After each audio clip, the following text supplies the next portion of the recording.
கிட்டத்தட்ட பாதி ஊரை கேட்டோம், யாருக்குமே தெரியலன்னு சொல்றாங்களே. தெரியலன்னு சொன்னா கூட பரவாயில்லையே, அப்படி ஒரு கோவிலே இந்த ஊர்ல இல்லன்னு தானே சொல்றாங்க. அதாயா எனக்கும் ஒன்னும் புரியல. ராணி, அந்த பூசாரி சொன்ன மாதிரி நம்ம கரெக்டா தெற்கு திசை நோக்கி தான் வந்திருக்கோம். ஆனா இங்க வந்து பார்த்தா ஒரே மாயமாவும் குழப்பமாவும் இருக்கு.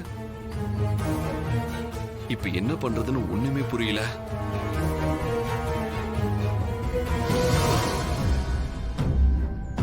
யோ, அங்க பாரியா, ஒரு வயசானவர் இருக்கிறாரு.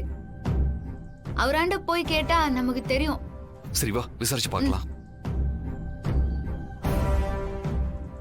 பெரியவரே, என்னப்பா, என்ன வேணும் உங்களுக்கு? அது ஐயா, நாங்க ஒரு கோவிலை தேடி வந்தோம். ஊர் காத்த மிடரன் கோயிலுங்க ஐயா. நீங்க தேடி வந்த கோயில் இங்கதான் தெற்கால இருக்கு. ஆமாங்கய்யா, எங்களுக்கு சொன்னவங்களும் தெற்கு திசையில இருக்குன்னு தான் சொன்னாங்க. ஆனா அந்த கோவில் எங்க இருக்குன்னு எங்களால கண்டுபிடிக்கவே முடியல. அந்த கோயில் தெற்கால கல்லட சம்பாங்கிற பகுதியில இருக்கு. ஆனா இப்ப யார் தேடி போனாலும் அது இருக்காதே. ஐயா, நீங்க என்ன சொல்ல வரீங்கன்னு எனக்கு ஒண்ணுமே புரியலையா. கொஞ்சம் புரியுற மாதிரி சொல்லுங்க ஐயா. ஆமாங்கய்யா, நாங்க ஏற்கனவே கண்ணை கட்டி காட்டுல விட்ட மாதிரி குழம்பி போய் நிக்கிறோம். இதுல நீங்க வேற இருக்குன்னு சொல்லிட்டு தேடி போனா இருக்காதுன்னு சொல்றீங்க. ஐயா, நீங்களே அந்த ஊர் காத்த மிடரன் கோயிலுக்கு கூட்டின்னு போறீங்களா? ஆமாங்கய்யா. ஐயா, நீங்க ஒன்னும் சும்மா பண்ண வேண்டாம், நாங்க செலவுக்கு பணம் தரோம். பொருள் இல்லாருக்கு இவ்வுலகம் இல்லை. அருள் இல்லாருக்கு ஊர் காத்த மிடாரனை தரிசிக்க அருகதை இல்லை.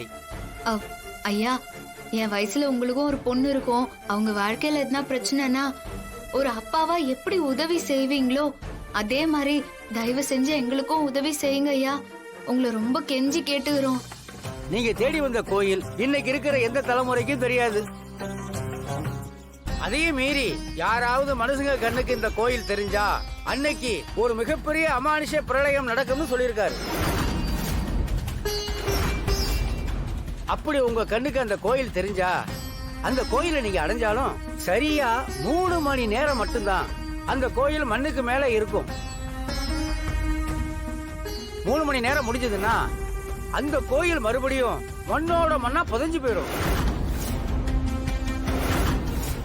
உயிர் பயம் இருந்துச்சுன்னா இப்பவே வந்த வழியில திரும்பி போயிருங்க. இல்ல நினைச்ச காரியத்தை நடத்தியே தீருவேன்னு வைராக்கியத்துல இருந்தீங்கன்னா உயிரை பத்தி கவலைப்படாம தைரியமா இதோ தெற்கால 3 மைல் தூரத்துல கல்லட சம்பாங்கிற ஒரு இடம் வரும். பல வருஷமா மனுஷங்களோட காலடியே அந்த எல்லைக்குள்ள படல. ஒருவேளை அந்த கோயில் உங்க கண்ணுக்கு தெரியணும்னு விதி இருந்துச்சுன்னா மண்ணுக்குள்ள புதைஞ்சிருக்கிற அந்த கோயில் மேல வரும். அப்புறம் இன்னொரு முக்கியமான விஷயம், அந்த எல்லைக்குள்ளார நீங்க 2 பேரும் இருந்தீங்கன்னா உங்க 2 பேருடைய கண்ணுக்கு மட்டும்தான் அந்த கோயில் தெரியும். அதனால நீங்க எவ்வளவு பெரிய பிரச்சனையில ஆபத்துல மாட்டிக்கிட்டாலும் உங்களை யாராலையும் காப்பாற்ற முடியாது. நான் சொல்ல வேண்டியதை சொல்லிட்டேன். இதுக்கப்புறம் அந்த தெற்கால இருக்கிற கல்லற சம்பா கோயிலுக்கு போறதும் இப்படியே வந்த வழியே பாத்துக்கிட்டே திரும்பி போறதும் உங்களோட இஷ்டம். ரொம்ப நன்றிங்க ஐயா. ஐயா, எல்லாருக்கும் குடும்பங்கிறது தான் சந்தோஷம். எனக்கும் அப்படிதான். என் குடும்பத்துல இருக்கிறவங்களோட சந்தோஷம் தான் எனக்கு ரொம்ப பெரிய சந்தோஷம். என் தங்கச்சியோட புருஷன் ஒரு பிரச்சனையில மாட்டிக்கினாரு. அவர் அந்த பிரச்சனைக்குள்ளார இருந்து வெளியே வந்தா மட்டும்தான் என் தங்கச்சியோட வாழ்க்கை நல்லா இருக்கும். அதனால நாங்க 2 பேரும் கண்டிப்பா அங்க போனோம் ஐயா.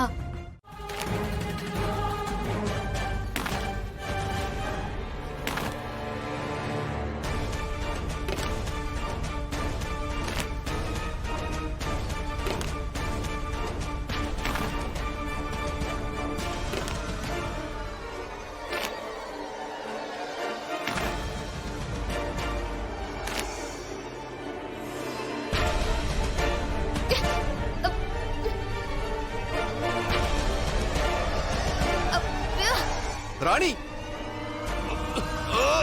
ஐயோ, இப்ப என்னையா பண்றது? யாராவது இருக்கீங்களா? யாராவது வாங்க,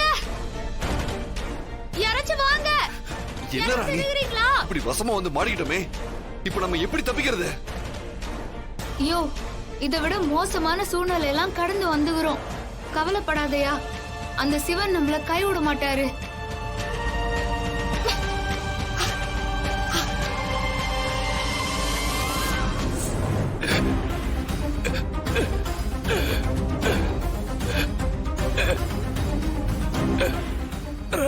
இத நீ பத்திரமா வச்சுக்க. ராணி, இது தெற்கு திசையில இருக்கிற ஊர்காத்தமிடரன் கோவில தேடி போகும்போது அந்த இடத்தை அடைய விடவ உன்னை தடுக்கிற மாதிரி சில தடைகள் எல்லாம் வரும். அந்த நேரத்துல நீ இதை முழுங்கினா உனக்கு அசுர பலம் வரும். சரி சாமி.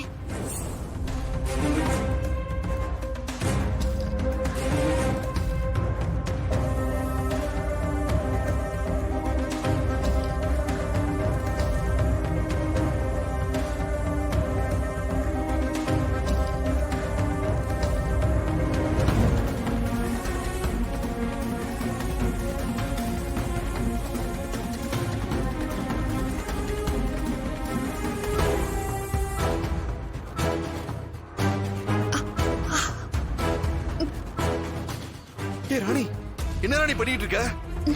யோ, இப்போதைக்கு என்னால எதையும் சொல்ல முடியாதியா, கொஞ்சம் பொறு.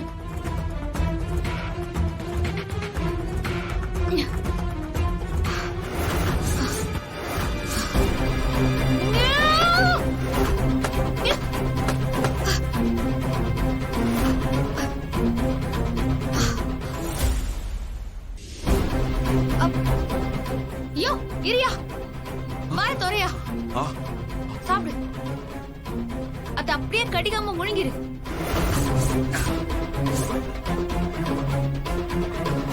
ஆ!